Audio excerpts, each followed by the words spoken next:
Ku koncu festivalu vystúpila skupina Muzička a tanečníci.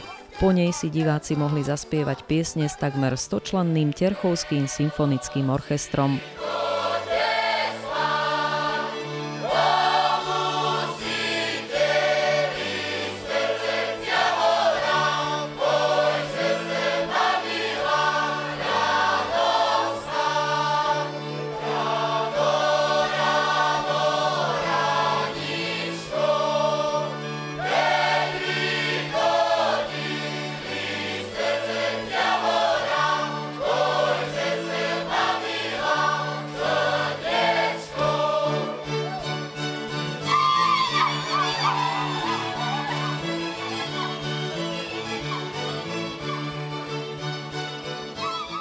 Tak terchovská muzika je špecifická tým, že muzikanti hrajú, zároveň aj spievajú, spieva sa vo vysokých polohách, je rytmická a oslavuje súčasného posluchača.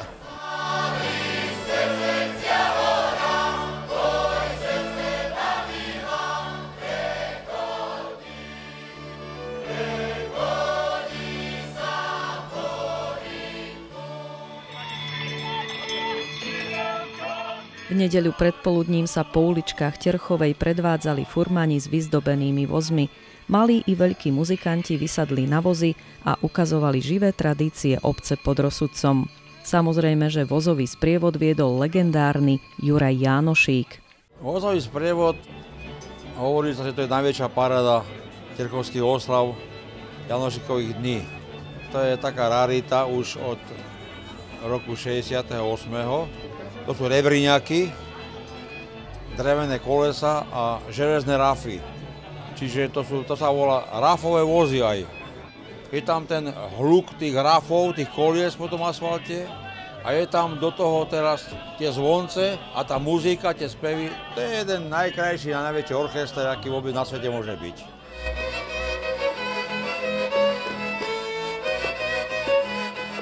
V nedeľu popoludní sa predstavil v amfiteátri folklórny súbor Račan zo Šťadnice.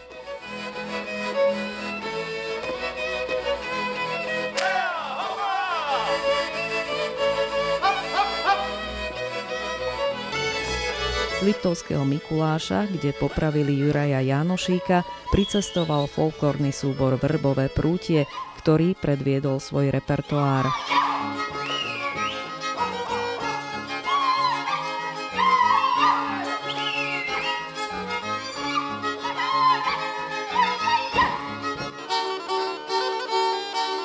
Na festivale vystúpil známy folklorista a inštrumentalista Pavol Kužma. No to sú pravé čorňanské gajdy z Goranskej oblasti. Tam sú obce Svrčinové, Čierne Skalité a Štenica. Ja pochádzam ako gorál z Čierneho, Šornego. A tam sa hralo na týchto duchočových gajd.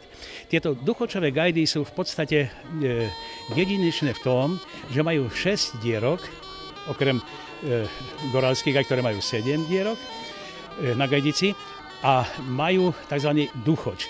To je dúchadlo, ktorým sa vháňa vzduch do mecha, a ktorý sa stlača a tým sa vyluzuje tón. Na skalitom susednej dedine sú gajdy s chlipiokem. To znamená, tam sa vzduch nevháňa duchočem, či duchadlom, ale sa vháňa rúrkou do mecha. A tiež majú len 6 dierok a sú takým prechodným tvárom medzi kysuckými a hornooravskými gajdami.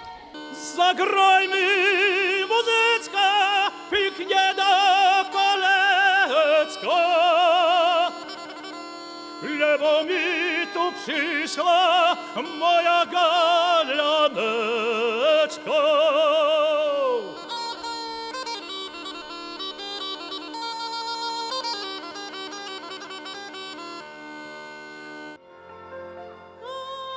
Na pódiu v amfiteátri zaspievala Helena Záhradníková.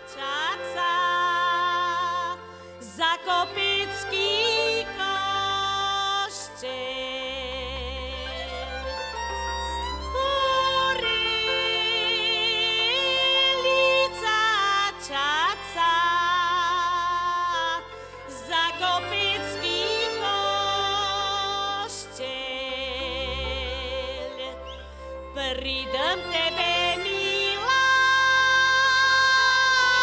len mi dobre pošteľ.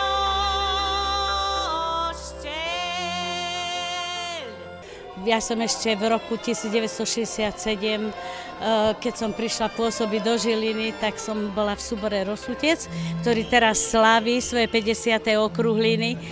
A s týmto súborom sme chodili vystupovať ešte na Janošikové slávnosti, to volali.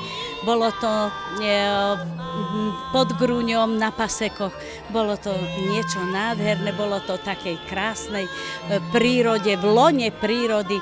Ľudia sedeli na trávnikoch, neboli tam ešte žiadne vymoženosti techniky, ani sedenie pre týchto ľudí pripravené, ale o toto bolo krajšie, o toto bolo také prirodzenejšie, pretože keď som spievala o ovečkách, tak skutočne ten bača ich vyháňal, tie ovečky. A bolo to tak krásne, bolo to v symbióze toho umenia a toho tradičného s tým skutočným reálnym životom.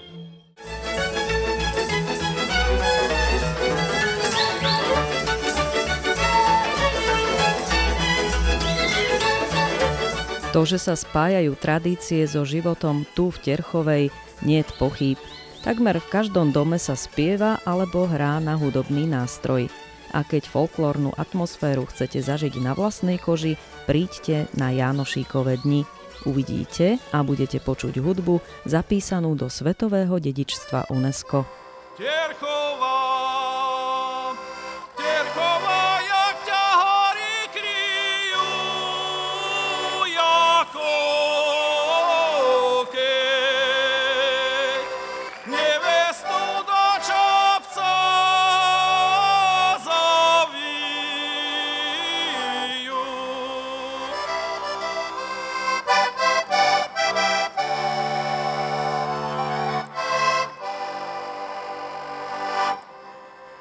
Potvočík,